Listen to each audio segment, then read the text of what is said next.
Hola oyentes y bienvenidos a otro episodio de Meollo Podcast. Esto es un segmento que hemos decidido llamar Radio Mamey en colaboración con el Nuevo Diario y Fachadas Dominicanas, y es justamente un espacio para hablar sobre patrimonio cultural y memoria histórica. En esta ocasión, si sintieron un vacío en ese hola, es justamente porque nuestra confitriona Melissa Vargas no se encuentra con nosotros en el día de hoy.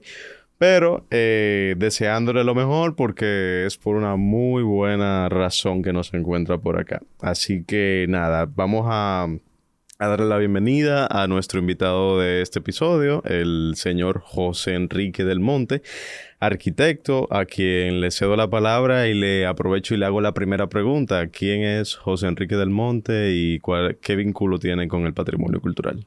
Sí, mira, muy buenas a todos, a ti y a todo el público, ¿no?, que nos escucha. Primero, debo ser un poquito agradecido con la invitación porque creo que esto es un espacio vital, importantísimo, y además es una memoria que queda, un documento que queda, que en los vacíos de información que existen en temas específicos en el país, espacios como este contribuyen a que eso se disminuya. Y además están ustedes, estás tú y está Melissa, a quienes admiro y respeto mucho por el compromiso que tienen con lo que hacen. Pues bien, yo soy José Enrique del Monte, soy arquitecto, egresado de la UMPU, pero a mí me tocó la dicha de tener buenos maestros en esa etapa. Fue una escuela para mí que me marcó bastante, principalmente en la visión de una arquitectura mucho más amplia que solamente la faceta de diseñar y construir. Aunque en esa parte fue muy sólida, pero la parte humanística de la profesión se le daba mucho carácter.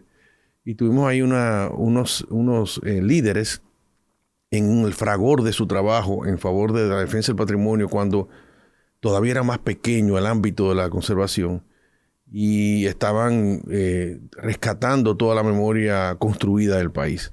Entonces nosotros como estudiantes nos acercamos siempre a estos proyectos, los vimos en sus trabajos, en su experiencia, en sus luchas, y en ese momento nosotros también comenzamos a participar en una serie de seminarios y talleres que ofrecía el Comité Dominicano del ICOMOS, el Consejo Internacional de Monumentos y Sitios.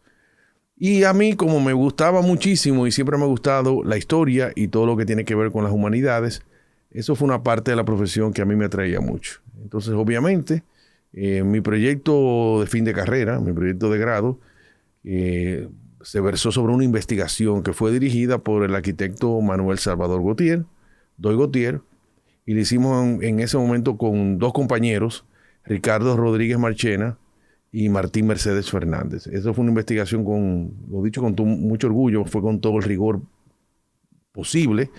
Doy Gautier nos exigió muchísimo, demasiado, y nosotros estamos tratando de reconstruir la historia de la arquitectura de Santo Domingo, de un periodo en ese momento muy poco conocido, muy poco estudiado, que es lo que llamamos el periodo republicano en la arquitectura, que no es más que la arquitectura que se hizo a partir de 1844 y que la limitamos a 1930, cuando hubo un cambio político significativo con la dictadura, pero además donde ahí ya se introdujo otra serie de estilos y tendencias en la arquitectura dominicana que ya se separaban un poco de lo que sucedió en esos primeros 86 años de república. Entonces nosotros hicimos aquí una investigación de levantamiento de toda la información urbanística de Santo Domingo al detalle y todo el proceso de cambio que tuvo la arquitectura, las razones por las cuales sucedieron, las influencias que también influyeron en eso y sirvieron para eso, y los primeros constructores arquitectos dominicanos y extranjeros que estuvieron activos en esa etapa. Para mí fue muy importante porque ahí yo comencé a entender un poco la continuidad de un proceso del hábitat dominicano, tanto el urbano, concentrado en las grandes ciudades del país, los municipios, como a nivel rural. Y es una confluencia de muchísimos elementos: la técnica constructiva, los materiales disponibles, la tradición, la calidad de la mano de obra, el gusto, la tendencia del gusto. Y me di cuenta que estamos buscando una conformación de una identidad espacial y una identidad también estética.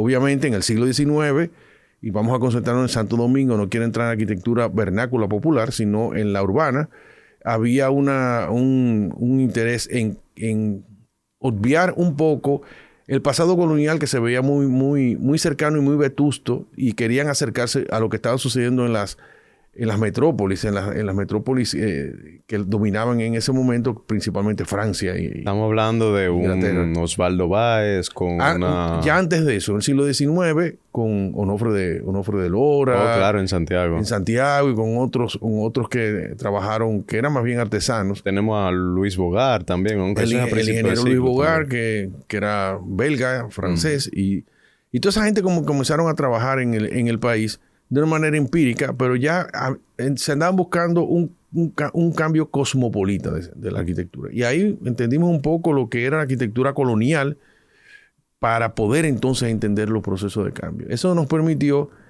tener una visión amplia en el proceso. Y cuando llega ya la dictadura, y después he continuado ya a nivel profesional siguiendo, investigando esa etapa, la etapa posterior a 1930, ahí nos damos cuenta cómo fue el proceso también de adaptación a la modernidad. Entonces, bueno, yo en ese tiempo no era tan común hacer maestrías, porque ahora todo tiene su momento, y ahora los jóvenes terminan la carrera, la licenciatura, e inmediatamente buscan espacio para la maestría, y después siguen otros niveles, ¿no? Y desde un principio yo ya quería formarme en conservación de monumentos, como se llamaba, la restauración, el restauro le decíamos. La meca era Italia, porque Italia había una conexión de los primeros arquitectos que se fueron a ver cómo se hacía conservación en Italia. Bueno, justamente la Carta de Venecia. Exacto, influía muchísimo, y esa era como la manera de usar, pero también había otras escuelas. Estaba la escuela española, la escuela italiana, la inglesa, la escuela mexicana, que era muy importante, y la norteamericana. Dentro de ese ámbito había que tener las oportunidades, no habían becas, ni habían las facilidades que tenemos hoy en día, porque ahora el Estado Dominicano ha logrado tener unos enlaces importantes a nivel internacional, pero eso era uno que se buscaba las oportunidades, y ahí se abrió un curso de la Organización de Estados Americanos a través del Plan Carimós, que se llamaba el PIC, que era con la Universidad de Florida. Es el Preservation Institute, Caribbean. Era como el Instituto de Preservación, pero concentrado en el Gran Caribe, que era lo que Carimós, la organización de restauración de todo el Gran Caribe, impulsaba. Y ahí fuimos como una especie de maestría. No era una maestría por sí, era un curso técnico de 3 años, para conocer todo el patrimonio del Gran Caribe. Estamos hablando de todo Centroamérica que da al Caribe, la parte norte de Sudamérica hasta las Guyanas. Cuenca del Caribe. Y la Cuenca del Caribe, que le llamaban el Gran Caribe porque ya estaba de moda el nombre político del Gran Caribe para los fondos americanos de inversión. Y ahí conocimos la inmensidad de arquitectura que hay, que existe, y las diferencias que había con República Dominicana y las similitudes. Entonces nos dio también una visión como regional. A mí me llama mucho la atención, me suena mucho la similitud que, por ejemplo, hay con la arquitectura de Mérida en Yucatán, sí, con la arquitectura de la ciudad colonial de aquí de Santo Domingo. Me imagino que las condiciones geográficas, la misma proximidad también, y me imagino una que otra influencia, y la conectividad entre ambas urbes pues habrá influido en que pasase eso. Sí, yo creo que el clima nos une a todos, es como un elemento común. Hay una respuesta en el hábitat a adaptarse a ese clima. Cada sociedad va utilizando técnicas y materiales, pero en el fondo tú lo que ves es una protección contra el clima y un disfrute del clima. Es decir, aprovechar los vientos naturales y el asolamiento, pero también protegerse del enemigo común, que son los huracanes y las lluvias torrenciales. Y eso es lo que nosotros tenemos en algunos casos, los terremotos. Para nosotros el terremoto no era tan vital, porque de alguna forma hemos tenido una técnica de construcción que había soportado terremotos con la tapia y la piedra, tradicionalmente no es que nos afectaban, pero no era nuestro miedo. El miedo de nosotros eran los ciclones. Por lo menos aquí en Santo Domingo, en toda República la costa Dominicana, sur. en Cuba, en Puerto Rico, en Jamaica, todas las islas. Pero en Centroamérica sí. Yo sí creo que hay un miedo de tema de terremoto, quizá en la parte norte, región norte de República Dominicana, que vemos como que fueron un poco más cautos al momento de construir en piedra. Pero eso no fue por el tema, una respuesta con los terremotos. Eso fue una coyuntura del comercio. Eso fue cuando la parte norte, que era agrícola exportadora en gran escala, comenzó a tener contacto con los puertos importantes europeos, Liverpool, Hamburgo, etcétera. Entonces ahí había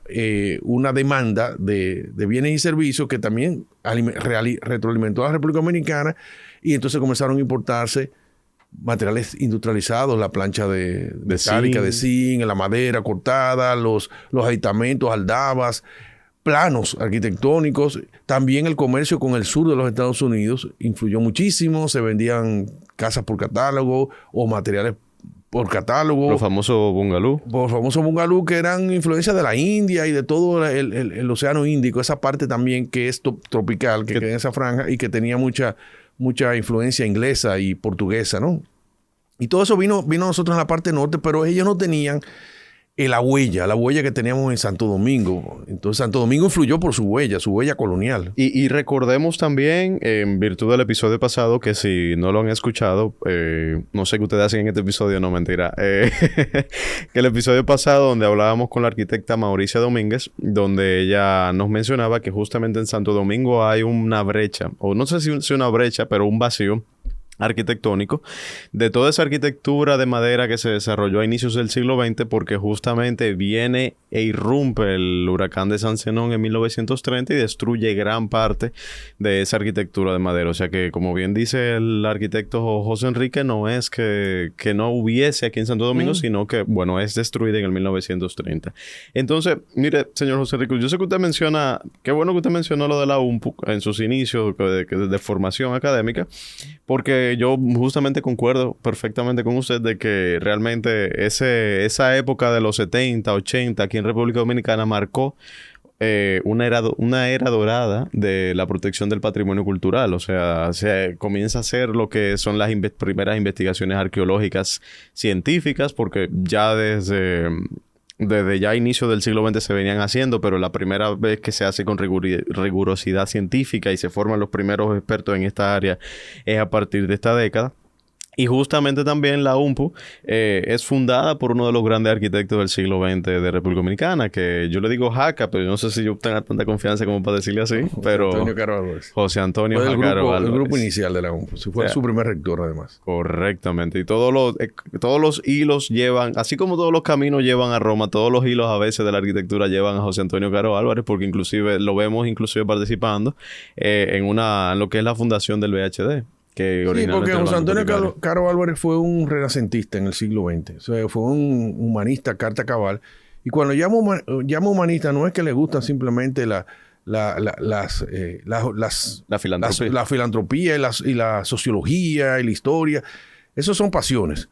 Él lo que tenía una visión del desarrollo humano. Y entonces todo lo que le volía a humanidad en términos del conocimiento, para él era importante. Ejerció una profesión arquitectónica exitosísima como diseñador y como constructor, y logró tener una firma importante hasta el día de hoy. O sea, que acumuló mucha experiencia y acumuló capital para ser inversionista en la parte empresarial. Pero la parte que fue la más valiosa quizás de él en la parte humana fue que era un gran coleccionista y un gran conocedor de la cultura dominicana, y le interesó mucho lo que era el pasado prehispánico y todo lo que conllevaba a la huella cultural en este territorio.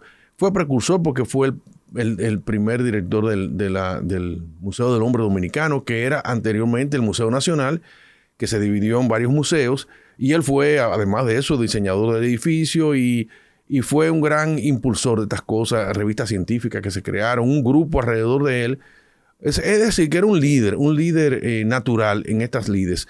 También tiene una fase de escritor. Pocas veces se conoce a José Antonio Caro Álvarez, escritor, escribía cuentos, escribía narraciones, anécdotas de su niñez.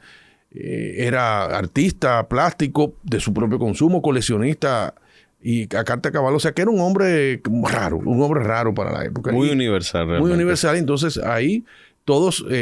pero no era único, porque... No, era una generación. Era una generación que estaba en ese sentido. Una generación que bebió mucho de los tosianismos, es decir, de los maestros que se formaron con Hostos, que fueron los que crearon el intelecto dominicano que se preparó, que después le tocó terminar la dictadura y seguir y salvar este país del retraso que llevaba a nivel político y todo, e impulsar todas las grandes instituciones privadas y públicas. Las famosas escuelas normales de Hostos, ¿no? Todo eso influyó muchísimo en esa gente. Pero volviendo un poco hacia donde ustedes nos quedamos en la parte de formación académica, pero algo que para ir aprovechando el tiempo que nos interesa también mucho, es en qué obras usted ha participado a nivel de restauración de edificios. Primero quizá aclararle un poco a la audiencia presente, ¿qué es una restauración? Porque a veces, por ejemplo, empleamos el término y entendemos que engloba una serie de cualquier tipo de intervención en un edificio histórico y no necesariamente. Eso es parte también de lo que aprendimos en el primer episodio con Gerardo Terrero, el arquitecto Gerardo Terrero, donde él nos hizo mucho énfasis de que los trabajos que se hicieron recientemente en la Fortaleza Usama o de Santo Domingo, ese es otro tema que vamos a tocar más adelante, no fue una restauración como tal. Entonces, ¿qué es una restauración y en qué proyectos con edificios históricos o con restauración de edificios históricos usted ha participado?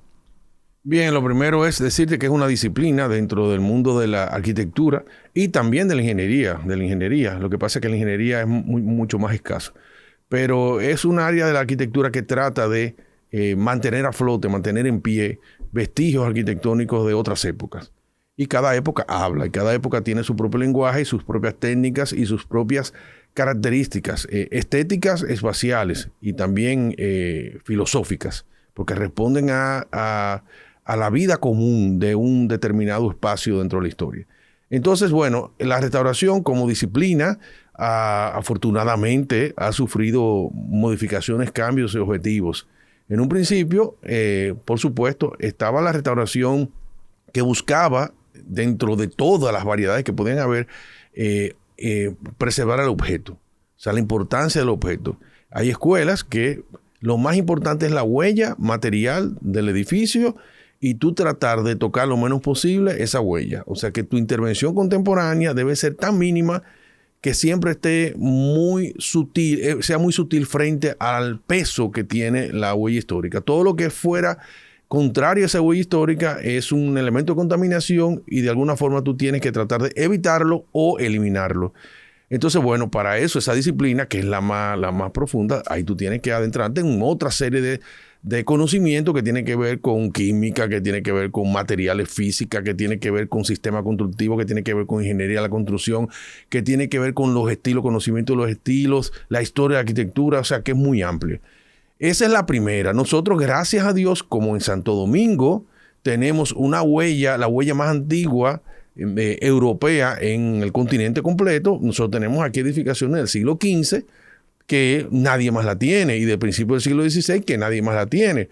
O sea, todo el siglo XVI fue nuestro. Aunque ya a partir de 1521 comenzaron otros territorios a desarrollarse y a iniciarse en su conquista. Pero la primera mitad del siglo XVI fue protagonista Santo Domingo. O sea, todo aquí se hizo y esa huella está vigente. Entonces, como tal, creo que es un elemento que debemos siempre pretender conservar y sacarle provecho. Pero fuera de esa etapa inicial, tuvimos 300, 400 años de destrucción, abandono, modificaciones y después sustituciones y después llegada de otros materiales en el siglo XIX y en el siglo XX y la modernidad cambió muchísimo aquello y ahí entonces comienza a confundirse un poco lo que es valioso y lo que no es valioso. En principio la gente entiende que lo valioso es porque es viejo y no dándose cuenta que no todo lo viejo tiene el mismo valor en términos de lo que es la valoración estética, e histórica de las cosas. O sea, para nosotros, los arquitectos especialistas, un edificio que marcó un hito de cambio en el lenguaje arquitectónico es tan importante como algo que tiene 150 años. Entonces, eso también tú tienes que conocerlo, esa profundidad en tú analizar la pieza arquitectónica. En otras palabras, también debo decirte que nosotros heredamos también una huella arquitectónica del siglo XX que está hecha en hormigón armado, en bloques, en ladrillo, que en el norte hay mucho ladrillo y aquí en la costa sur, en Santo Domingo, hay muchos bloques de hormigón, que eso también ya tiene 50, 70, 75 años, 100 años, que es valiosísimo. Entonces, cuando tú estás frente a un edificio, lo importante es su tiempo, su temporalidad. ¿Qué era lo que decía originalmente y qué es lo que ha dicho en el tiempo? ¿Y por qué se ha preservado en el tiempo? Porque las cosas no se preservan porque alguien decide preservarla con un decreto, sino porque la sociedad, de alguna manera, la va acomodando, la va controlando y la va protegiendo de su desaparición. Importante aclararle a los oyentes, sobre todo a aquellos que quizá no tienen esos conocimientos técnicos a nivel de la disciplina de la restauración y de la arquitectura, que un edificio tiene diferentes valores. O sea, un edificio de techo de cana con tabla de palma, pared de tabla de palma, puede ser un edificio o es un edificio que tiene un valor. Quizá no un valor arquitectónico o estético para muchos, pero sí un valor histórico, porque puede ser que justamente en esa casa techada de cana y con paredes de palma, pues de tabla de palma, puede ser que ahí viviera Liborio Mateo, un personaje importante. Entonces el patrimonio va a tener diferentes aristas de valor. Puede ser que, por ejemplo, un edificio de apartamento que pudiera parecer con poco valor cultural para alguien, tenga un valor arquitectónico porque fue el primer edificio, por ejemplo, de 4 plantas en esa ciudad en particular. Exacto. También el valor, no necesariamente un edificio va a tener un valor nacional, porque quizá un edificio, qué sé yo, en Montecristi no va a significar lo mismo para mí que vivo aquí en Santo Domingo. Entonces, todas esas son aristas que se toman en cuenta al momento de declarar un edificio como patrimonio nacional, que es otro de los temas que vamos a tocar más adelante, como es el proceso de declaratoria y cómo se hace actualmente y, bueno, cómo debería de hacerse en República Dominicana. Es así. Es una sociedad que dentro de su pobreza, como siempre fue la República Dominicana, porque fue una colonia que inició con mucho empuje, pero después terminó siendo muy pobre y muy aislada. Dentro de esas características logró hacer una arquitectura digna. O sea, aquí se hizo una arquitectura digna con poca cosa. O sea, el caso de La Habana, ahí hubo riqueza hasta final del siglo XIX y todavía principalmente había muchos recursos. Y aquí en Santo Domingo fue lo contrario, no había abundancia. Y con esos pocos recursos se logró hacer una arquitectura respetable y merecedora de reconocimiento.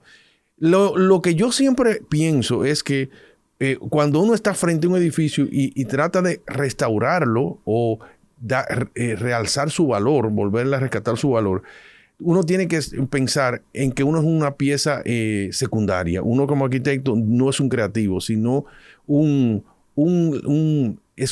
debes escuchar al edificio y tratar de dialogar con su diseñador original o su propietario original y la manera en que se convivía en ese espacio originalmente o a través de los años.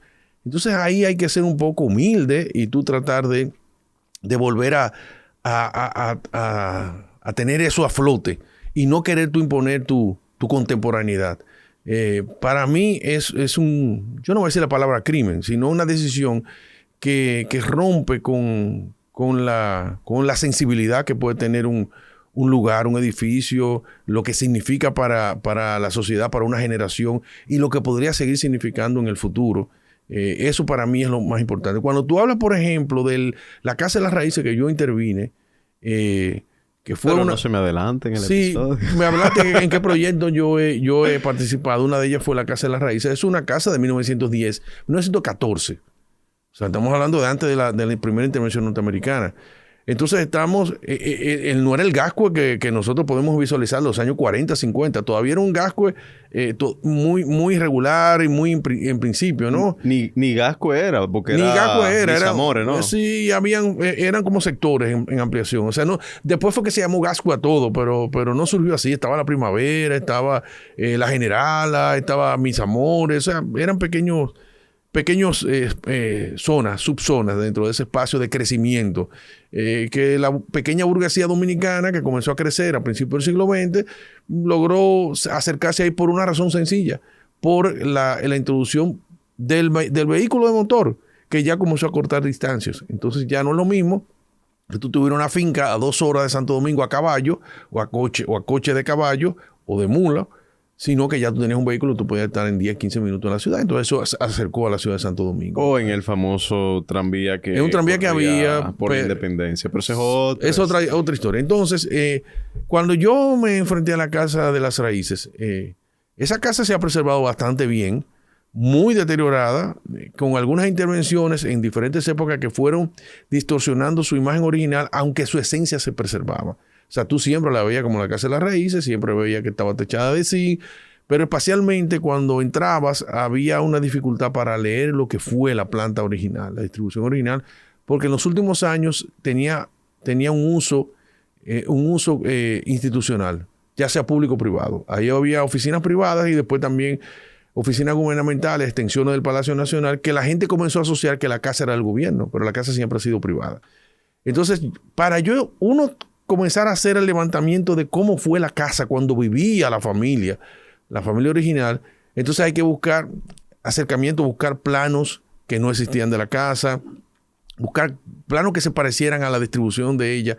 Y como este personaje venía de La Vega y era una familia adinerada, entonces, ¿qué casas en La Vega de la misma época, de esa misma familia o de otra familia adinerada o acomodada? ¿Cómo se hacían las casas y cómo usaban los espacios? Un poco de contexto para que quienes quizá no nos están siguiendo. La Casa de las Raíces es el nombre que popularmente se le ha dado a lo que fue la residencia de Hermógenes Zoilo García. Sí, Zoilo Hermógenes García. Zoilo Hermógenes García. Para quienes quizá no lo reconocen por ese nombre, estamos hablando de uno de los primeros dominicanos pioneros en tema de aviación, no solamente pionero a nivel nacional, sino pionero a nivel internacional.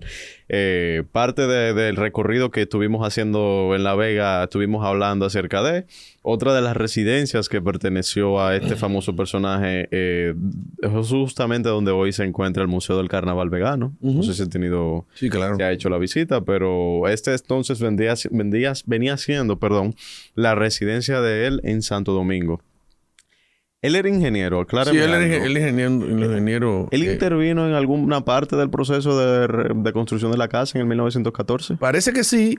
Lo que pasa es que acuérdate que hay un problema archivístico en República Dominicana. Aquí el problema está en que hay muchas cosas que se pierden porque tenemos una memoria que pasa de persona a persona, pero no la documentación. O sea, ahora mismo, tú vas a comprar un apartamento de segunda mano y tú le preguntas al propietario, ¿tú tienes los planos del apartamento? Nadie lo tiene. Entonces, esos son datos que se van perdiendo. Entonces, imagínate tú cuando pasan 2, 3, 4 generaciones, tú ya pierdes el contacto de quien vivió ahí o quienes estuvieron alrededor de esa familia. Entonces, ¿qué te queda? Te queda la interpretación, no tenías el documento. Bueno sería que tuvieras un archivo y ahí tú dices, mira, plano de 1914, plano del 36, plano del 40, y ahí tú tuvieras como un cotejo. Pero no existe. Entonces, tienes ahí que tener el conocimiento profundo de la arquitectura dominicana y los cambios que ha tenido en el tiempo para tú poder entender lo que pasó. Entonces, tienes decisiones. O tú dejas las cosas como están, o tú tratas de llevarlo a su posición original. Pero hay un componente que es el uso actual. O sea, la casa va a ser una vivienda o la casa va a seguir siendo una oficina institucional. Y ahí viene tu decisión, qué hago, qué no hago. Por ejemplo, esa casa al principio era pisos de madera. Y era piso de madera sobre una estructura que flotaba, ¿no? Como era la tradición. Y después se le rellenó y se le puso piso de cemento y de mosaicos y después terminó siendo los pisos que últimamente vimos. O sea, ¿qué decisión tú tomas? ¿Le quitas todo el piso de los 40 y te vas al piso de cemento? ¿Lo quitas todo y vuelve otra vez al piso de madera? Son decisiones que tú tienes que tomar. Entonces, ni una cosa ni la otra es más válida, o sea, en sentido general, si no es la decisión tuya. Ahora tú tienes que ser coherente. Si tu visión es llevarla a su posición original en detrimento de otras etapas posteriores, entonces todo debe andar con una coherencia. Si no, entonces se te vuelve una amalgama que quizás el objetivo tuyo es que se vaya viendo las diferentes etapas que tiene la vivienda.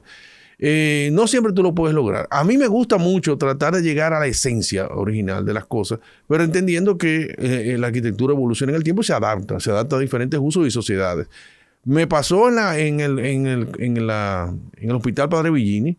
donde afortunadamente, fortuitamente diría yo, el contratista general del trabajo que se estaba haciendo se vio obligado a usar un conservador porque se lo exigió Patrimonio y él ya había avanzado muchísimo y como no le veía mucha importancia al tema, hasta que se le exigió por el ministerio que llevaba a cargo la restauración, que es el Ministerio de la Vivienda, y ahí entro yo sin haberlo conocido ni mucho menos.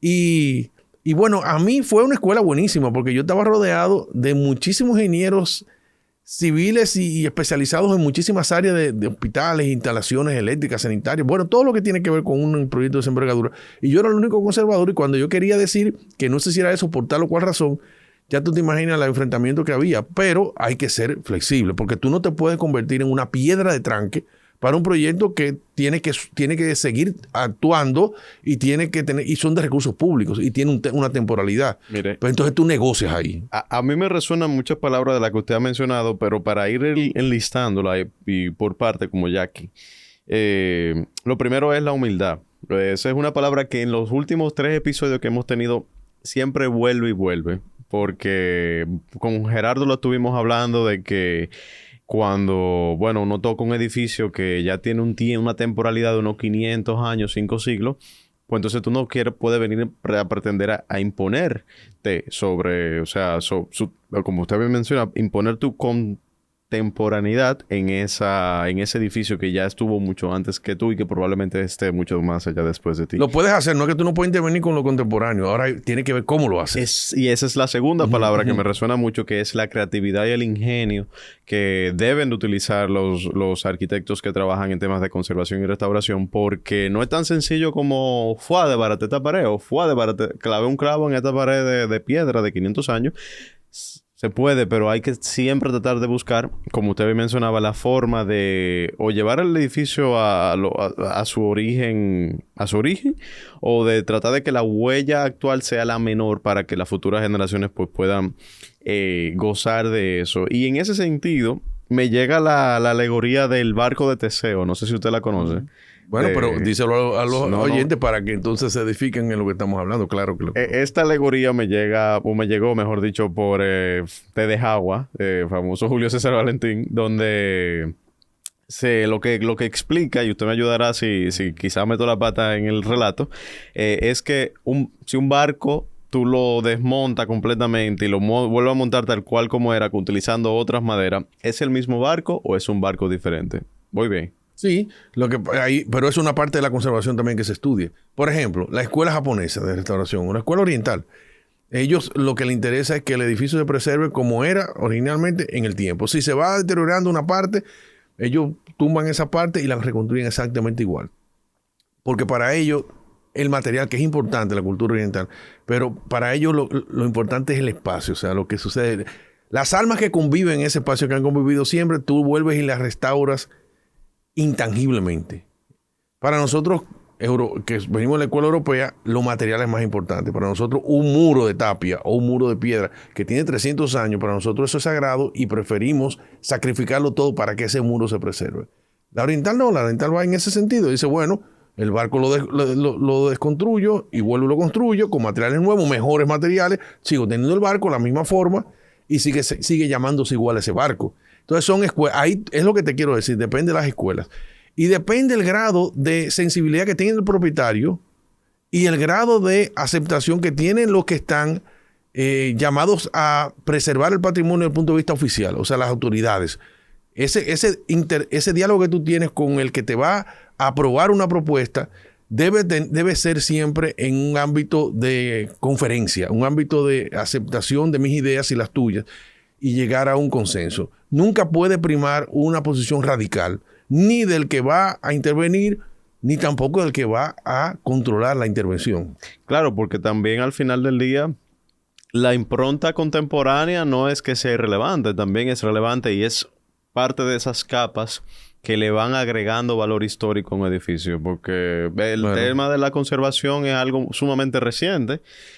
Pero anteriormente, como usted bien mencionaba al principio del programa, o sea, cada generación iba agregando elementos diferentes según sus circunstancias, su tiempo, los materiales que tienen disponibles y demás. Y eso, en mi opinión, le agrega riqueza al edificio y habla bastante de la riqueza de ese edificio y también de que los centros históricos y los edificios históricos no son museos. No se pueden sentir como museo, por eso te decía, no es el objeto, sino lo que sucede en el objeto, es lo más importante. Y volviendo entonces, antes de cerrar con ese tema, la Casa de las Raíces, ¿a qué concluyó? O sea, a nivel del interior, ¿en qué consistió la restauración de ese edificio? Bueno, empezó primero como una intervención de mantenimiento. Los propietarios tenían unas ofertas de otros profesionales que les recomendaron eliminar todo el techo de madera y de zinc y hacérselo de metal y con aluzinc. Porque era mejor, porque duraba más, porque no iban a tener que estar dándole mantenimiento con mucha frecuencia. Y estaban prácticamente convencidos y decían, voy a gastar un poquito más, pero voy a tener la tranquilidad de que no voy a sufrir que se me va a podrir la madera ni nada de eso. Entonces, llego yo y le digo, bueno, pero que para mí el sabor de esta casa es precisamente el material que tiene histórico, que es el sistema constructivo de esa techumbre, que dicho sea de paso no era una techumbre muy sencilla, porque tenía unas formas muy particulares. Y el zinc y las hojas de zinc de la época, eso para mí era vital. Y ahí entonces comenzamos a convencerlo de eso, y esa es una primera lucha, convencerlos a ellos. Y le decía, ustedes van a gastar menos dinero y van a tener siguiendo su casa por 100 años más, porque esta casa tiene 100 años con esa madera. Obviamente había mucha madera ya dañada, y yo lo que hice fue un levantamiento minucioso de todo lo que había que sustituir y había que dejar. Cuando yo les decía que había que dejar madera, ellos no estaban de acuerdo. Ellos querían cambiar todo el techo de madera completo. Y yo les decía que hay maderas ahí que ya están adecuadas al contexto, al clima, a todas las condiciones, han resistido huracanes y todo eso. Vamos a quitar solamente las que sean necesarias y vamos a elevar. Entonces hay un tema de humildad también y de respeto en el edificio, y también saber que tú no puedes ir con una mente mercurial cuando vas a entrar en la conservación, porque no estamos construyendo con especulación inmobiliaria, no queremos hacernos de dinero en ese proyecto, sino el realce del mismo y la satisfacción profesional y emocional del mismo, ¿no?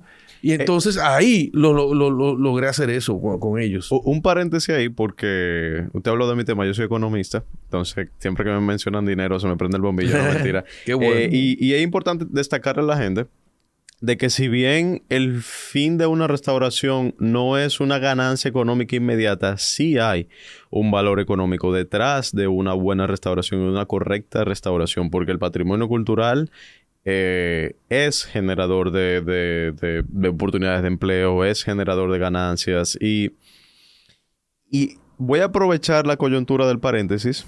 Discúlpeme que le haga la interrupción, pero para agregarle otra pregunta, que es parte de las preguntas que nos enviaron nuestra comunidad del colectivo Mamey a través de nuestro story de fachadas, que si, bueno, no lo alcanzaron a ver, pues aprovechen para el próximo episodio y escríbanla y mándenla para que se la podamos hacer a nuestros invitados, para que ustedes mismos también puedan tener esa interacción con ellos. Y es que una persona nos preguntaba si este edificio de la Casa de las Raíces está integrado a la dinámica turística de la ciudad de Santo Domingo. No está integrado oficialmente, pero la ciudadanía lo ha integrado. Es decir, es un símbolo, es un ícono dentro de la arquitectura por su rareza. Es un elemento raro que es otro de los valores que tiene la arquitectura también, cuando es el carácter de unicidad. Es decir, único. Esa es la única casa que tiene esa característica en Santo Domingo. Tú la analizas y dices, bueno, pero es una casa vieja, que está techada de zinc, que ya no se usa, que yo no viviría ahí, dirías tú. Pero cuando tú recorres la ciudad y aparece ese elemento, dices, oh, y esta pieza aquí, y este elemento, entonces ya eso le da un valor.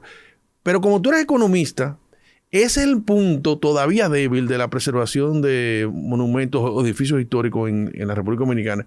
Y ese es el valor agregado que da el patrimonio en términos económicos. Es decir, cuando tú tienes una propiedad X que vale por el lote, por el solar y la ubicación, tú puedes decir, bueno, en esta zona el lote se vende a tanto el metro cuadrado y el metro cuadrado de construcción tanto, y eso te da un precio económico. Entonces tú te lo pones en el mercado, tú eres economista, y yo te digo, no, mira, yo quiero que tú me des, por decir algo, 1,000 pesos por metro cuadrado, y tú me vas a decir, no, es que ahí nadie te lo va a pagar más de 600. Entonces nos quedamos ahí, y al final el mercado habla, y es verdad, te van a dar 600, 250, no te van a llegar a 1,000, que era lo que tú creías. Pero el valor del patrimonio aquí en República Dominicana todavía no es un valor agregado. Es decir, bueno, mira, vale 600, pero eso es una casa patrimonial. Y como es una casa patrimonial, vale 1000. No, al contrario, pasa lo contrario. Cuando la gente ve que es patrimonial, siente que es un problema. Entonces ahí vale menos. O sea, oye el tema, o sea, vale menos. Si son 600, entonces son 600 por el potencial que tiene esa propiedad de desarrollar y sacarle más dinero. Pero cuando es patrimonio, como que hay unas limitaciones, la gente entiende que va a perder dinero, entonces vale. Oye, qué condición más extraña, ¿eh? Que es parte de las razones de los problemas que tenemos. Nuestro conjunto histórico han ido en deterioro. Y bueno, Gasco en particular. Pero de eso vamos a hablar en próximos episodios, pero no sin antes mencionar de que eso que usted menciona del valor histórico, del valor económico que tiene una propiedad por ser histórico o tener un valor cultural, es parte de lo que nosotros en Fachadas consideramos como el ciclo o círculo virtuoso del desarrollo integral del patrimonio cultural. Sí. Hay edificaciones históricas que hay ejemplos aquí de sobra en República Dominicana que están restauradas a tal cual a como eran en el siglo XVI. Nosotros siempre ponemos el ejemplo del fuerte Ponce de León en Yuma, que está entre dos aeropuertos que juntos reciben más de la mitad de los pasajeros internacionales que llegan a República Dominicana, que es el de La Romana y el de Punta Cana. Sin embargo, este museo, fortaleza, residencia de Ponce de León en Yuma, apenas recibe 700 visitantes de extranjeros en el año pasado, fue que recibió en el 2022. O sea que hay una desconexión total entre el modelo turístico que tenemos en las dos provincias que reciben la mitad de la población y esa oferta cultural que tenemos en República Dominicana. Y no es imposible. Aunque usted menciona que, por ejemplo, no hemos hecho esa conexión, hay un caso de éxito que es la Ciudad Colonial. La Ciudad Colonial, recientemente, con los trabajos de restauración que se han estado haciendo, hace poco el hoy todavía ministro de Turismo, mencionó que es el metro cuadrado más caro de la capital dominicana y probablemente más caro de República Dominicana. ¿Y por qué? Tan sencillo, por un tema de oferta y demanda. No se están creando más casas de 500 años, no se están creando más casas de 100 años. Ya Osvaldo Dios lo tenga en gloria, no sigue construyendo. Exacto. Ya no tenemos más, por ejemplo, un Onofre de Lora en el caso de Santiago. Ya estos son autores que dejaron su huella y que justamente por esa huella, por la influencia que tuvo en esa época y en las épocas subsecuentes, tiene un valor estético. Es tal cual como que lo que nos mencionaba el ejemplo de Mauricia el episodio pasado era que tú tienes una obra de arte. Imagínate una Mona Lisa o un Gaudí. Gaudí no me fui lejos. Ayúdeme ahí. Picasso, cualquiera del primer artista que le llegue a la cabeza, y que tú decidas simplemente botar a la basura. O sea, porque no reconoce el valor. No reconoce el valor. O sea, tal cual.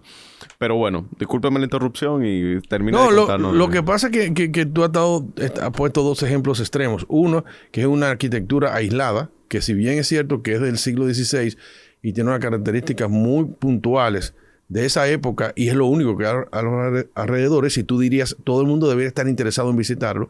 Bueno, pero la experiencia del patrimonio es importante. O sea, ir ahí, moverte para llegar, tomarte una foto y que no suceda mucho. No es que no suceda nada, pero no sucede mucho.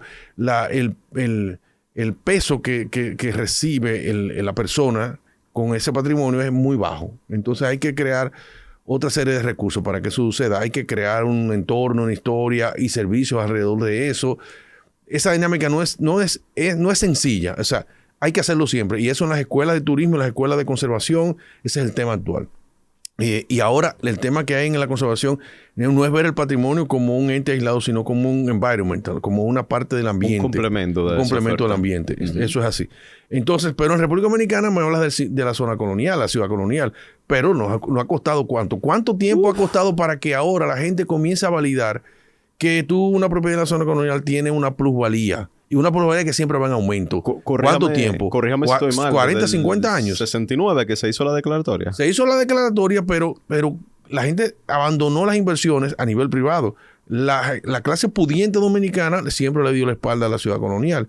E incluso la dejaron como que era una responsabilidad total del gobierno de turno, cuando es una dinámica de la oferta y la demanda que tú has dicho. ¿Qué hace el Estado? El Estado define lo que quiere con el centro histórico, de acuerdo a toda la parte cultural y teórica y turística que entiende, pero quien hace la ciudad y quien la mantiene, la sostiene, es el capital privado. Al final es el que interviene. Totalmente. Entonces, pero eso ha costado mucho. Ha costado 42 seminarios de ICOMOS, ha costado muchísima formación de gente, ha costado muchísimo programa como este. Y todavía. Ha costado muchísimo y todavía. Yo le decía, hace 20 años, a mis amigos que tenían cierto poder adquisitivo, le decían, si tú vas a comprar, no compra en tal sector, compra en la ciudad colonial. Todos me reconocían que yo tenía la razón, pero nunca invirtieron un peso en la ciudad colonial. Cuando las cosas no valían relativamente nada. Yo decía, dentro de un tiempo, ahora valen $50,000, van a costar $100,000, decía yo en ese momento. Hoy en día está pasando lo mismo. Tú en la ciudad colonial, por un pedacito de casa que está en unas condiciones terribles, no necesariamente con valor arquitectónico, te cobran mucho más que en un apartamento en el polígono central. O sea, de hecho, si no tiene valor arquitectónico, hasta te cobran más porque tú tienes más facilidad y agilidad de modificarla y todo eso. O sea, que es una dinámica que va a seguir creciendo, se va incrementando y que los extranjeros sí se dieron cuenta. Las inversiones extranjeras, porque la gente te habla, no, que tal familia son los dueños de la ciudad colonial. No, es que detrás de esa familia, que sí, que puede tener muchas propiedades, hay toda una cantidad de extranjeros que están invirtiendo en el centro histórico, comprando propiedades, dándole un valor económico muchísimo mayor que el mercado dominicano cree que tiene. Y cuando nosotros los dominicanos querramos volver ya con dinero a comprar, no vamos a tener muchas oportunidades. Entonces, eso simplemente es visión. Y de hecho, el efecto derrame también, porque no solamente... Va a pasar en Santiago también, con el centro histórico. Va a pasar en Santiago con el centro histórico. Ojalá. Lo que pasa es que en el centro histórico ahora de Santiago lo que nosotros hemos observado es que te cobran por el solar. No tanto por el edificio. Sí, porque ese es el método de nosotros. Te lo dije en un principio. Te dicen cuánto vale aquí el metro. No hay el valor agregado de la pieza arquitectónica histórica. Y la dinámica del centro histórico de Santiago versus el de Santo Domingo es que el centro histórico de Santiago sigue siendo el centro de la ciudad. Todavía. Sigue siendo el centro económico y administrativo de la ciudad. Del área metropolitana de Santiago. En Santo Domingo perdió mucho esa vigencia. En Santo Domingo hubo un desplazamiento hacia el polígono central y bueno, pues eso también bajó mucho los precios de esa zona. Bueno, pero... volviendo a la Casa de las Raíces, ya para ir cerrando. Entonces, nos mencionaba que, ¿cuál fue la decisión final? ¿Se restauraron los techos? ¿Se restauró el interior? Todos los elementos, se reconstruyeron las ventanas. Las ventanas, quiero decir, los huecos, las proporciones originales que tenían los huecos. La techumbre se reconstruyó exactamente como las imágenes que logramos recolectar de cuando se construyó, la metodología de construcción, el levantamiento de toda una cantidad de pisos nuevos que se tenía, volvimos a rescatar el piso original.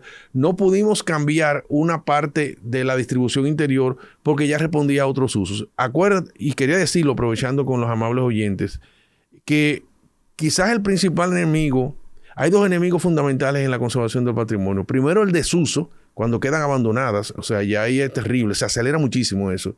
Una casa que tú la dejas ahí 3, 4, 5 años, cuando tú vuelves ya hay un deterioro enorme y un vandalismo que se produce.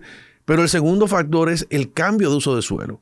O sea, toda obra arquitectónica surge por una necesidad específica para un uso de suelo determinado. Cuando esa pierde la capacidad de adaptación a los requerimientos contemporáneos, entonces cambian el uso original. Entonces comienzan a surgir qué restaurante, qué oficina de abogados, qué despacho de dentista, qué unos almacenes, qué un sitio que ponen un colmado. Y cuando tú vienes a ver la casa, sigue estando ahí, pero ya la casa perdió la esencia. Entonces, al final se deteriora el inmueble, se desvaloriza el entorno y el conjunto patrimonial en sí mismo comienza a languidecer y a desaparecer. Entonces, para mí, el uso del suelo quizás a veces es más importante que la pieza en sí misma. Porque si una pieza es valiosa y el entorno se desvaloriza, comienza a deteriorarse, obviamente él va a seguir deteriorándose y desvalorizándose en términos económicos. Ha pasado en Gascue. O sea, vemos en Gascue zonas que eran eminentemente residenciales, aparece muchísimas dependencias gubernamentales, aparecen hoteluchos de una categoría muy ínfima, aparecen todo tipo de intervenciones, y entonces aquella casa preciosa y se va y ya pierde. Entonces, ¿cuál es su destino? El destino es desaparecer, aunque se puede rescatar, pero el inversionista dice, pero yo no puedo rescatar esto porque mira lo que tengo en el entorno. O sea, hay un tema ahí de control del uso del suelo. Ahora sí. Y lo más importante de la Casa de las Raíces es que se mantuvo sin verja. Sí, se mantuvo sin verja y además el diseño original de su propietario era que las raíces surgieran del jardín y se metieran en la casa. Y tú ves las raíces que están en el jardín, o sea, ahí la llavecita del jardín era también una parte de las raíces y todo eso. Ese concepto la gente no lo ve, pero es eso, es un bosque que va surgiendo la casa desde ahí. Y ya para cerrar definitivamente, porque este es un tema que da para un episodio por sí solo, es que el nombre no es Casa de las Raíces. No, eso lo dice la gente. Villaena. Sí. Villaena en honor me parece que a una de las hijas de Zoilo. De Zoilo. Ahora sí, José Enrique, hablemos del Hospital Padre Villini. Podemos hablar del hospital, sí. Háblanos brevemente de su evolución histórica. Bueno, te comentaba que es un edificio con una huella histórica importante, no lo que vemos hoy en día. Hay todo un proceso de inicio y crecimiento y desarrollo de esa franja de la ciudad, que comenzó con un puñito, una cosita muy pequeña, y que siempre tuvo un uso para la salud, pero marginal. No siempre fue el hospital importante. El hospital importante siempre fue San Nicolás. Correcto. Ese era importante, pero esto era para familias muy pobres, para personas o desvalidas, mujeres desvalidas.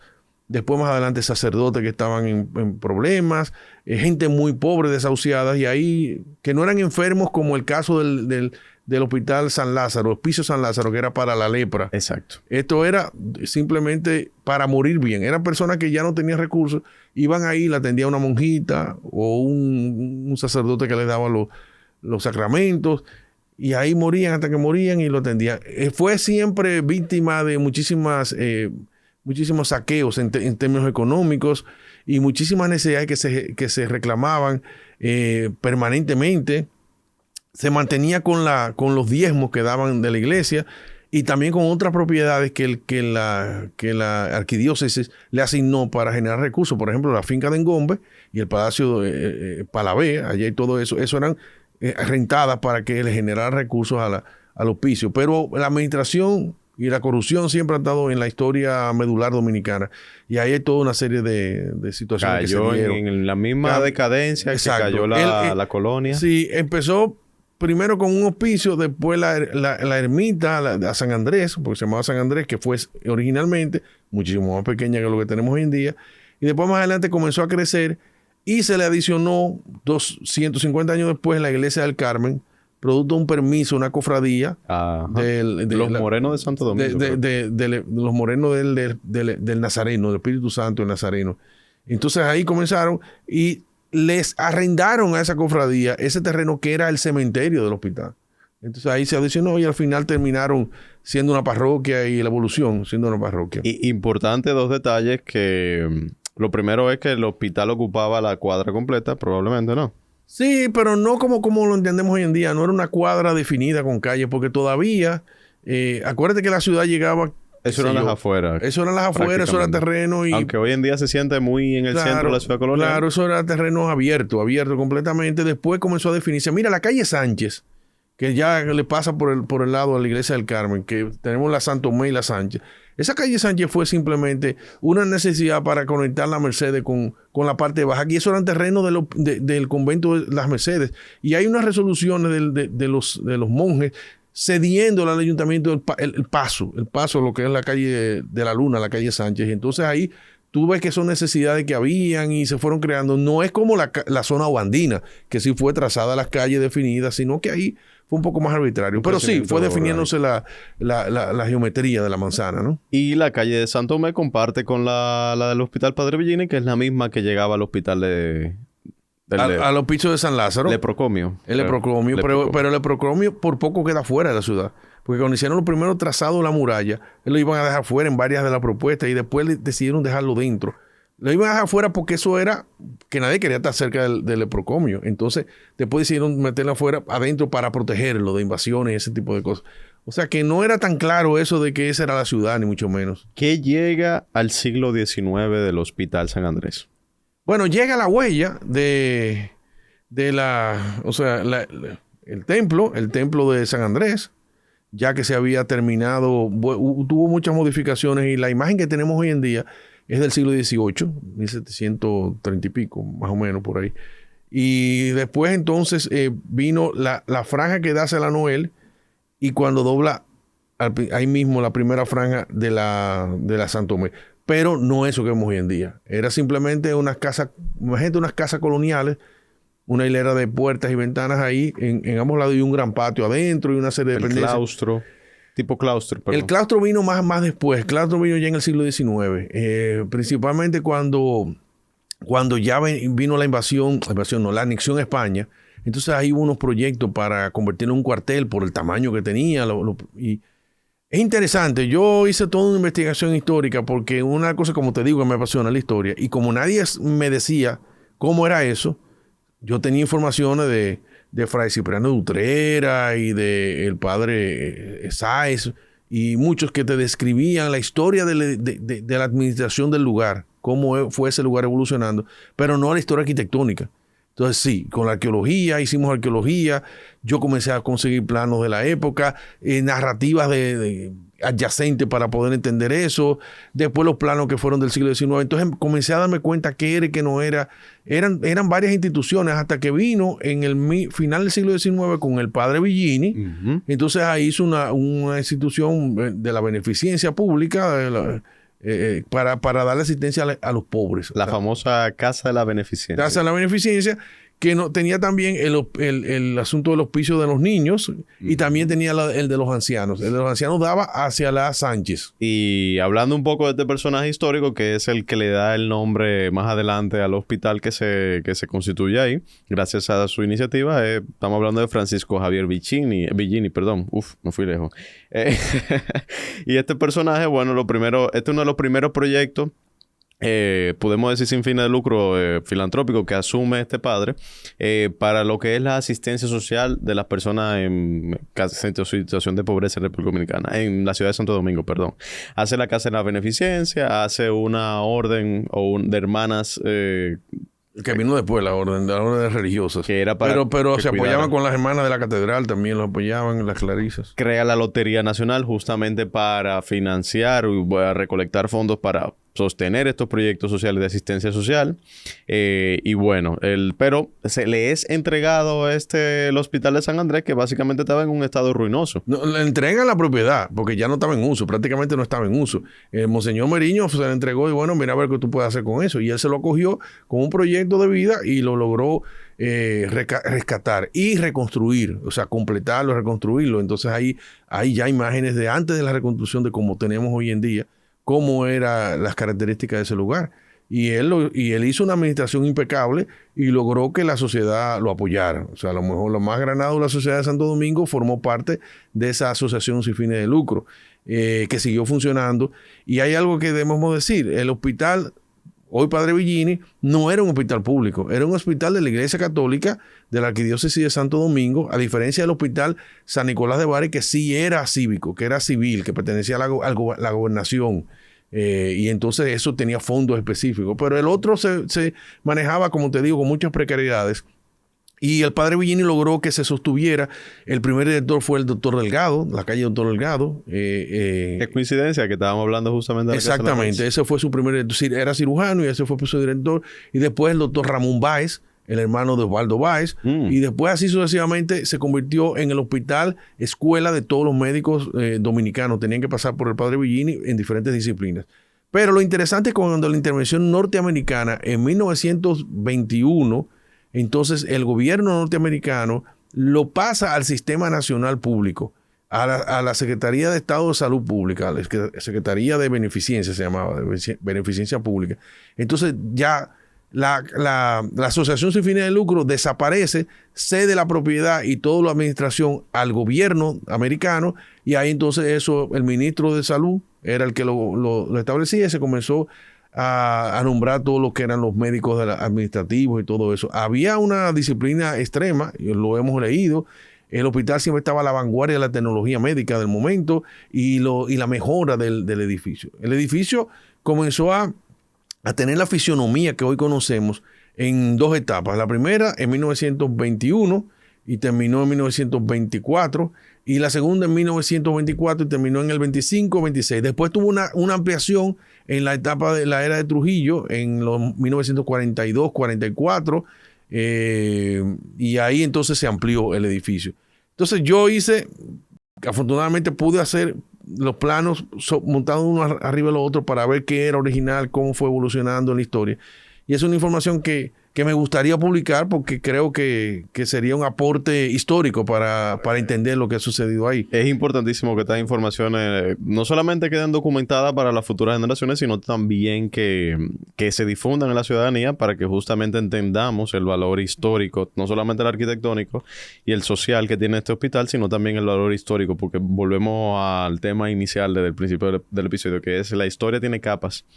Y nuestros edificios históricos tienen capas tal cual. Entonces, también me llama mucho la atención de este hospital, de que nació como un hospital en su tipología y continúa casi más de 500 años después siendo un hospital. Sí, sí. Y aunque, bueno, no sé si sería correcto decirlo, pero comenzó siendo un hospital para personas de escasos recursos y hasta cierto punto se mantiene siendo un Pero no hospital. siempre fue de escasos recursos, porque fíjate lo que hizo el padre Villini. El padre Villini fue muy, muy, muy inteligente. Él dejó el hospital que daba hacia la calle San Tomé, pero en la esquina, y quedaba a la Noel, en esa esquina, estaba la clínica San Andrés y el Hospital San Andrés, colindantes una al lado de la otra, la misma institución, pero la familia clase media y clase alta de Santo Domingo se hospedaba, tenía su servicio en la clínica, porque podía pagar los servicios. Entonces, el que no podía pagar iba al hospital y era gratis. Entonces, fue una manera de subvencionar el hospital público. O sea, tampoco no fue que siempre fue de pobres. Ese era el hospital de la ciudad. Y bueno, ya entonces, pasejando a un lado la historia, háblenos un poco de en qué consistió esta restauración y por qué se dio el paso de iniciar una restauración. Mira, ¿Y si fue una restauración? Sí, bueno, primero fue... No, la palabra restauración no estaba contemplada dentro del proceso de intervención. Fue por una emergencia de una furnia que se formó en la zona que colinda con el patio de la Iglesia del Carmen, justo donde estaba uno de los muros importantes del edificio. Una furnia. Sí. Imagínate el suelo que se va. Se hunde. Entonces, bueno, comenzaron las teorías de que por ahí pasaba una tubería del acueducto y todas esas cosas. Pero era realmente peligroso porque el edificio podía colapsar. Y eso era una realidad. No se sabía cuándo, pero ahí estaba el peligro y además estaba dando señales y había una alarma. Eso manejó muy en privado al principio. Nadie podía como entrar.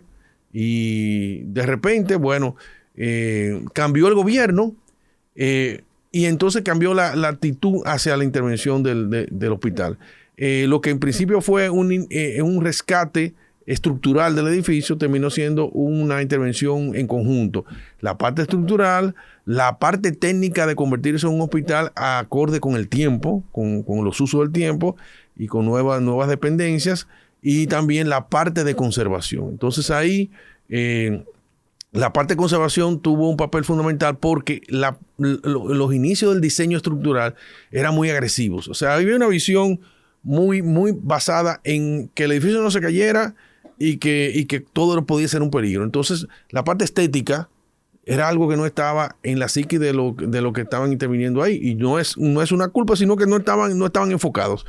Entonces, al llegar la voz del conservador, se logró sensibilizar que podíamos seguir preservando estructuralmente el edificio, pero sin perder la esencia del lugar.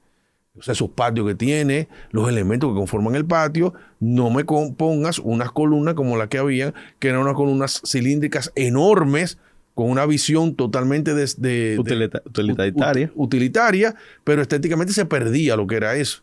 Y entonces logramos, después de muchísimos esfuerzos, muchísimas discusiones, un consenso en que se rescatara la imagen de la columnata, a pesar de que iba a variar un poco el diámetro, pero sosteniendo todo eso. Logramos entonces rescatar los pisos originales, buscar huellas de lo que fueron, colocarlo, los balaustres. La colocación de un elevador fue tan complicada que ¿dónde se pone? No, que lo vamos a poner aquí, no, ahí no. Entonces, todas esas cosas son que no se saben, pero que intervienen en esa conexión entre los que están en un área de la construcción en otra área.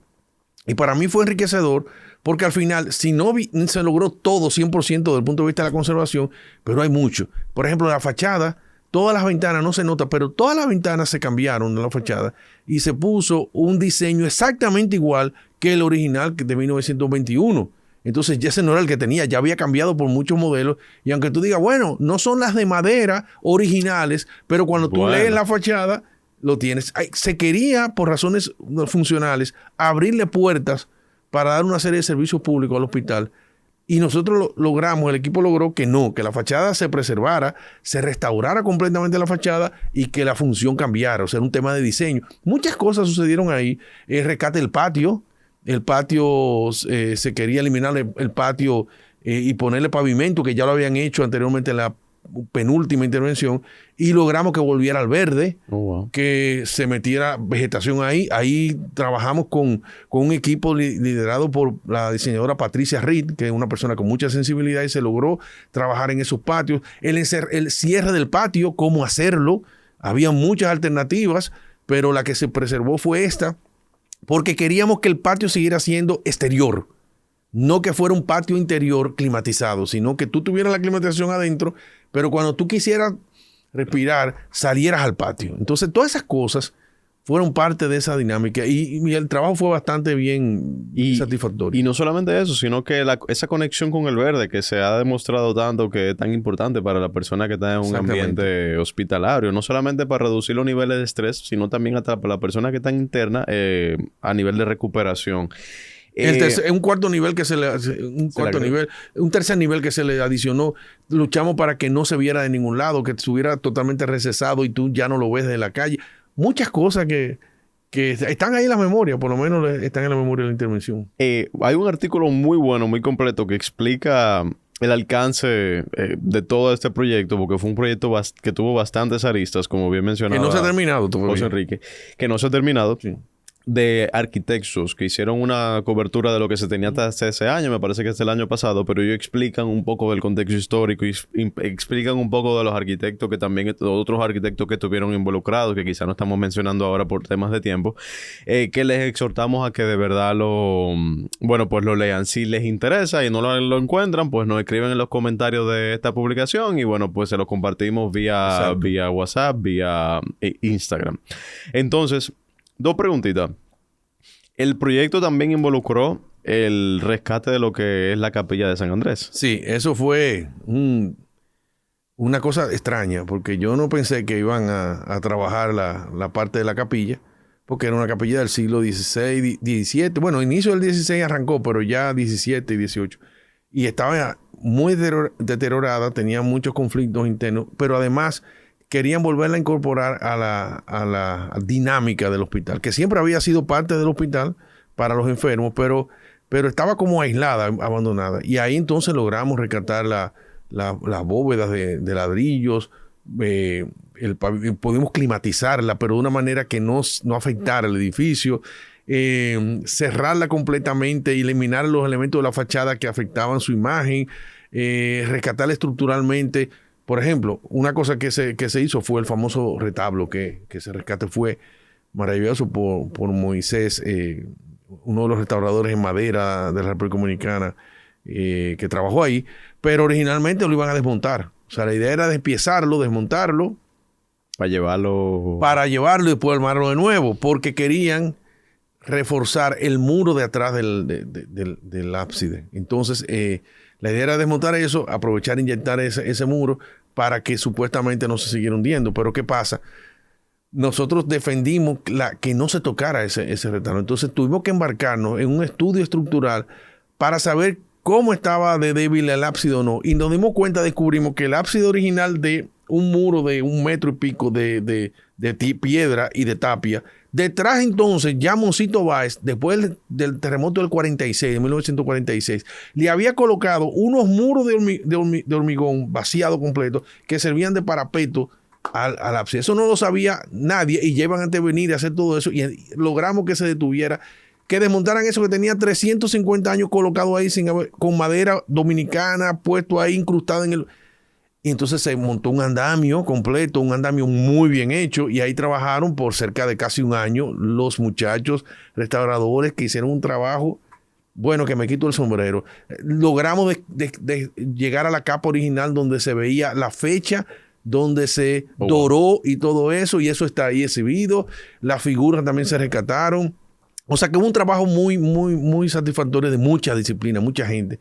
Y muy lento, un trabajo muy lento. Después se quiso acelerar por razones políticas, porque había que inaugurar el hospital, porque el hospital se necesitaba, y entonces ahí vino una avalancha de hay que terminar, pero se logró hacer muchas cosas. Señores políticos que van a asumir próximamente, por favor, no aceleren los procesos de restauración. Los procesos de restauración toman su tiempo. Toman tiempo. Los buenos procesos de restauración. Sí. Sobre todo lo digo por el caso de Santiago.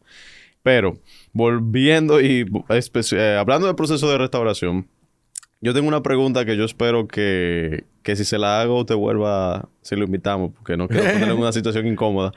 Pero yo noté que parte del proceso de modernización y de restauración de este hospital involucró, no sé si fue el desmonte o demolición o cuál es la palabra, pero de un edificio continuo que estaba del lado de la Santo Tomé. Sí, exacto. Yo llegué en ese momento. ¿Por qué Cuando yo llegué ya estaba demolido.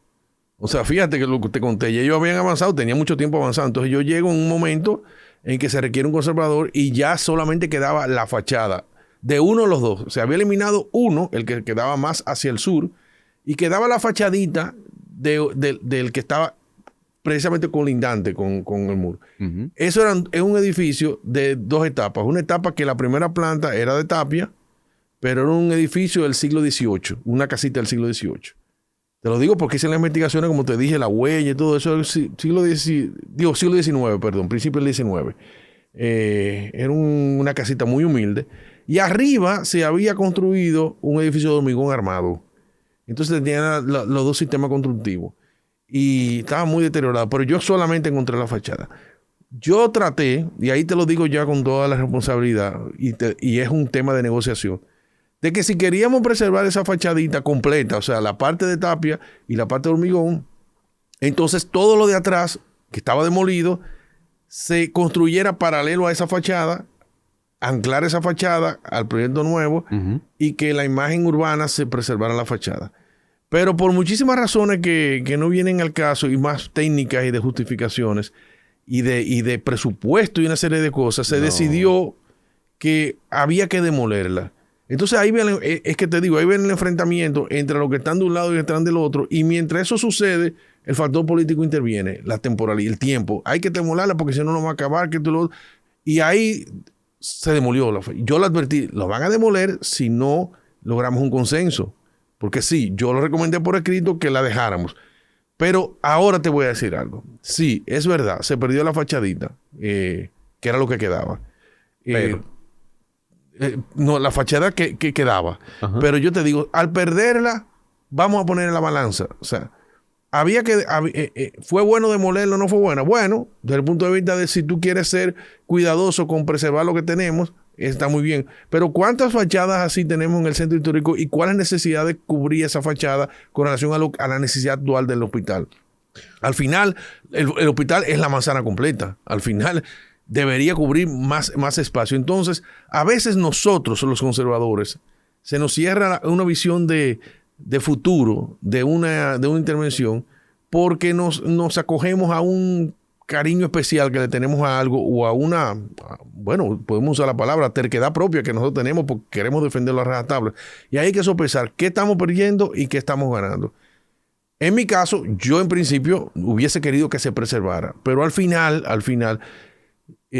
lo que vendría era tan necesario para el funcionamiento actual del hospital que lo que había era simplemente adaptar lo nuevo a lo viejo.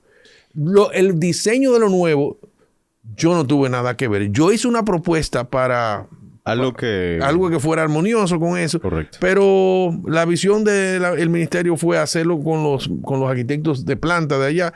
Y ellos decidieron que tenía que ser algo completamente nuevo, contemporáneo, que chocara, que contrastara con lo existente. Y esa fue la decisión que ellos tomaron y ahí no entré yo en discusión con eso. Yo le quise hacer esta pregunta porque también de parte de la ciudadanía, muchas veces no se tiene ese tanteo de lo que pasa en el proceso interno de debate. Complejo, muy complejo. Cuando hay un proceso de rescate, de restauración, de intervención en un edificio histórico. Y es importante que lo tengamos en consideración porque hay muchos factores que se toman en cuenta. Y a veces no siempre bueno, a veces no siempre la visión solamente del conservador, del arquitecto restaurador es la que se considera. Y este es un claro ejemplo de eso. Que no vamos a entrar en juicio de valores de que si es bueno, de que si fue malo, porque realmente no viene al caso, pero sí de entenderlo de cara a que, bueno, volvemos al tema del objetivo inicial de este espacio, que es registrar, que las futuras generaciones sepan que había algo, que existía otro edificio ahí, que no continuaba hasta allá, y que las generaciones actuales, bueno, pues entiendan cuáles son las dinámicas políticas, sociales y económicas que se dan en los edificios históricos. Ya para ir cerrando, porque lamentablemente hemos querido quizá abarcar más de lo que hemos podido cubrir en un espacio de tiempo limitado, pero quisiera saber de parte de usted, ¿cómo usted visualiza el futuro de estas dos edificaciones de las que hablamos en el día de hoy? De la Casa de las Raíces y del Hospital Padre Villini. ¿Usted cree que sigan en pie dentro de 100 años, que mantengan su uso actual o que retornen a su uso original? Bueno, en el caso de Villini, que cambie su uso quizá, que se vuelva hotel o algo así. Decían eso, eso era lo que había en la calle, ese comentario había en la calle. De hecho, el hospital es un problema por la ubicación. O sea, le da servicio a toda la parte sur de la ciudad de Santo Domingo y toda la parte colindante norte viene al Padre Villini. Entonces, hay un tema de ubicación ahí. Ahí habían voces que decían, no, ya eso no debe ser un hospital. El hospital hay que sacarlo de ahí. Hay otros que decían, no, hay que dejar el hospital ahí, pero ampliarlo. O sea, coger la manzana completa. Y hay otras versiones que decían que lo habían vendido y que venía un hotel ahí. Y eso nunca fue, por lo menos en términos de interno del equipo, eso nunca estuvo sobre la mesa. Eso eran mitos y leyendas de la ciudadanía, pero qué bueno porque la ciudadanía pone en alerta, cuidado, no estamos de acuerdo con eso, no vayan a intentar, y eso es positivo, porque aquí, volvemos al principio, ¿quiénes deben ser los aliados del patrimonio? No somos los técnicos, es la población.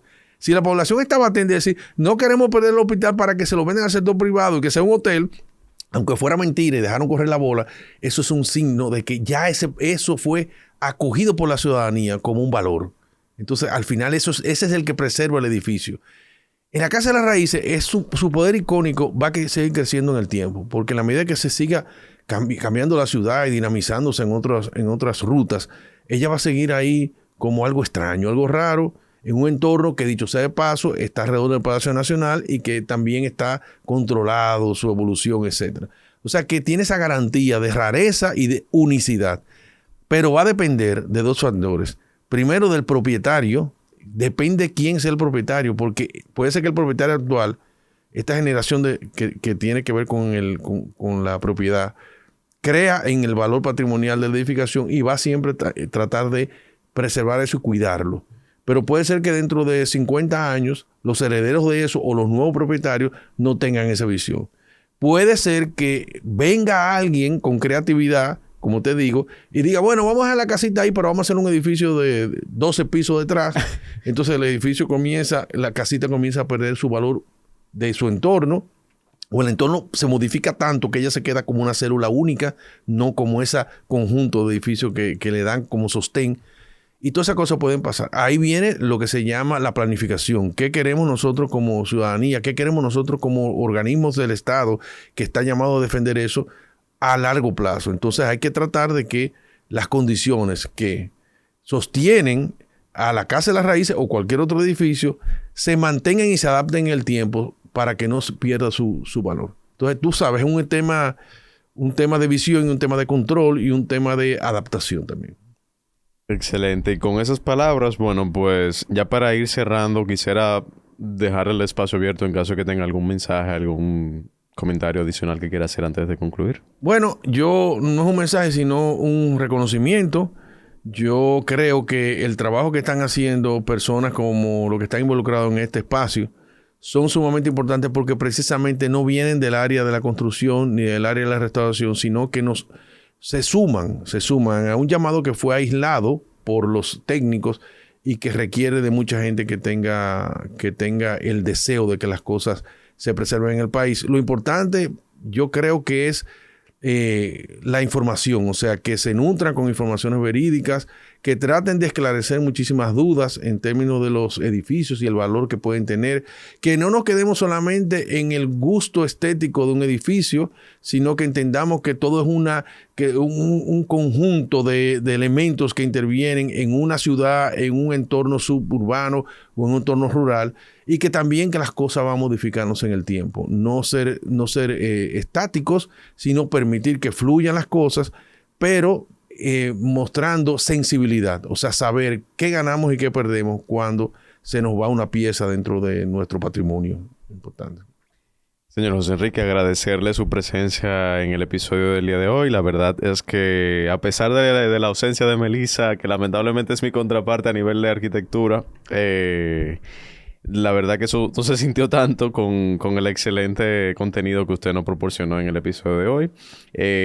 No quisiera despedirme sin antes también darle las gracias a nuestra audiencia, porque al final de los últimos 2 episodios le hemos pedido que nos apoyen con el tema de la difusión, porque justamente la supervivencia de estos espacios, la sostenibilidad de estos espacios en el tiempo, depende en gran medida de la difusión que le demos, del apoyo que le demos a nivel de que lo compartamos, de que lo escuchemos, de que corramos la voz, porque lamentablemente tenemos muy poquitos espacios disponibles para hablar de cultura en República Dominicana, y hay que tratar de ser cautelosos y cuidar y promover los pocos que ya existen.